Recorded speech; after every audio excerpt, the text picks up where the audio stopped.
હવે તો કોઈ બહાનું નહીં સાલેગા તમને આવવું જ પડેગા મારી દુકાને તમને કોઈ બહાનું નહીં સાલેગા ને આ મોસમ બી અચ્છું થઈ રહ્યું ફરવા વાળું મોસમ થઈ રહ્યું તમે આવા આવા કોટ સેટ લઈ જાઓ hello beautiful girls welcome to Chandan cloth Pratapur आज હું તમને એક હોનો આલુંગા ધોરાના ભાવ में એક નવો આર્ટિકલ આવ્યો है જે તમે દેખોગા તમારે देखता જ રહી જાઓગા ને એટલું કમ રેટ નો આઈટમ है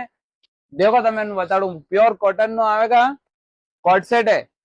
सांगानेरी प्रिंट में आवेगा कोट सेट देखो आनु कुर्तो आवेगा वो शॉर्ट कुर्तो आवेगा ने से बॉर्डर आवेगा इनमें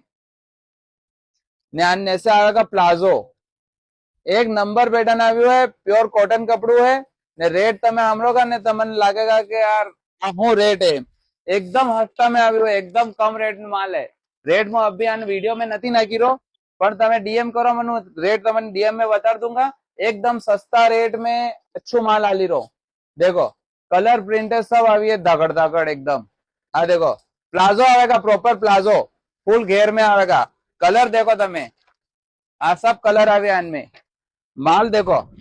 आ देखो प्रिंट साइज इनमें आवेगा M to double XL size आवेगा बॉर्डर वालू प्लाजो है पूरू घेर वालू હવે તો કોઈ બહાનું નહીં સાલેગા તમને આવવું જ પડેગા મારી દુકાને તમને કોઈ બહાનું નહીં સાલેગા ને આ મોસમ બી અચ્છું થઈ રહ્યું ફરવા વાળું મોસમ થઈ રહ્યું તમે આવા આવા કોટ સેટ લઈ જાઓ મસ્ત પહેરો ને ફરો ये देखो है कि नहीं माल आने ब्लैक व्हाइट भी આવ્યું है આપણે કને આ ब्लैक व्हाइट देखो तो वेट मत करो जल्दी तो जल्दी अभी तो प्रतापुर चंदन क्लॉथ में